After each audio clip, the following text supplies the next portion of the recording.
Hi everyone, my name is Kevin Chu, and this is the Monitor Respond 15.0 Kickoff.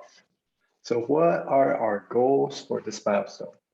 First of all, we will be removing our logging and tracing features.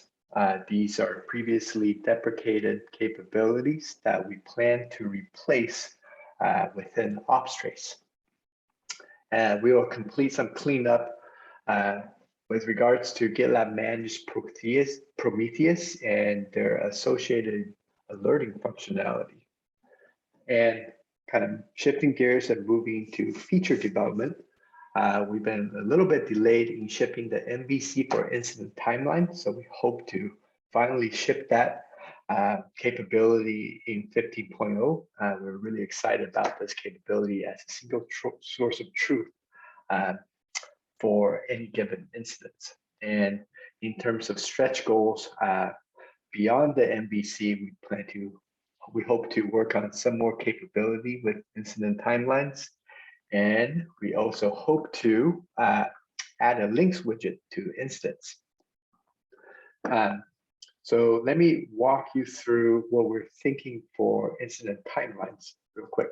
So for the MVC, we plan to add a new tab in the incident issue types, and you'll be able to see the facts relating to an incident in a single view. And we believe this is really useful because lots of activities will be happening within the incident, and to have a single place documenting all the most pertinent facts is really, really important for learning, for facilitating communication, and many other things. So the MVC will include the ability to view these list of facts in chronological order. And of course, we gotta have an ability to create these facts so we can add new incident timeline items, as well as the ability to remove them. Beyond the MVC, we hope to enable the ability to edit any items within the timeline and do things like add instant events directly from system notes, such as when the incident is open, when the incident is closed, alert status being updated by a person, who was it updated by. We believe these are important things that feed into an incident timeline, and we hope to automate that. In terms of the links widget, what this is we are hoping to add this resource links that you see on the mock-up right here. This is meant to add things like, excuse me, it's not showing, Zoom links, Slack channels, potentially Google Docs as resources that an incident response team need to respond to an incident. And of course, this links widget can also be applied to other use cases beyond incident. So we're going to try to build it in such a way where it's a widget that's available for incidents and potentially beyond that. Since this is also the 15.0 kickoff, I'm going to take some time to kind of talk future looking way. What's in our future for GitLab Monitor Respond group? So first of all, when we think about incident management, to date, we've been thinking about incident management as a complete workflow from triggering alert, assigning people to be on call when things happen, to triaging the alerts, to starting an incident, to working in the incident, to resolving the incident.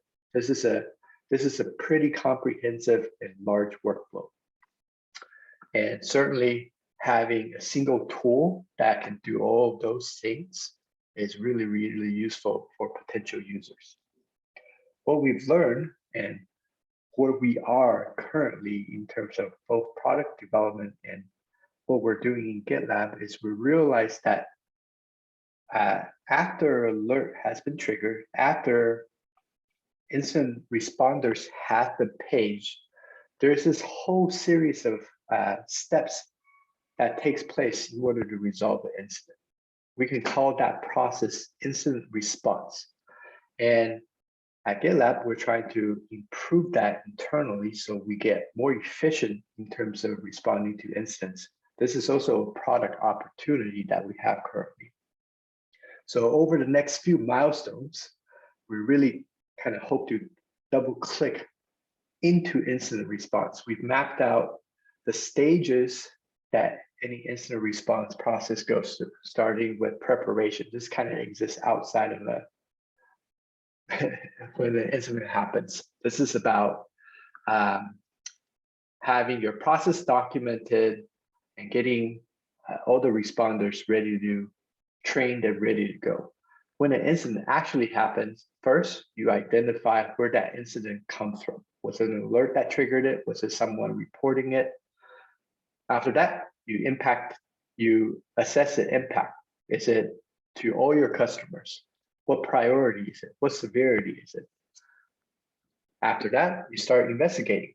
What went wrong? What are potential ways to solve or resolve this incident? And you start to contain what the impact is, eventually leading to remediation. Once an incident is remediated, you look for ways to permanently recover from the condition. And of course, that's not the end of it. To prevent this from happening again and to make your organization more resilient, hopefully we're learning from past incidents. There's many techniques we can employ here to facilitate learning and improving both the organization, the process, and as well as the product itself. So this process is what we'll be focused on over the next few milestones. In addition to that, we are still going to focus a little bit on continuous verification. Recently, we did an update to our jobs to be done, and these really crystallize what problems we're trying to solve. What is continuous verification? It is about when deploying an application, you have the knowledge, the information, and the confidence that your deployment has gone through successfully. But beyond just knowing that it went well, it's also about knowing when is a good time to deploy and what to do when deployments don't go well, and the ability to automate some of those processes. So it's both pre-deployment as well as post-deployment. So we'll be digging more into this problem in the next several milestones. One of our other teams here at GitLab will actually be shipping an MVC on continuous verification here fairly soon. So if you're interested, please take a look at group releases 15.0 Kickoff. They'll have more information there. Thanks for watching, everyone. Have a good one. Bye.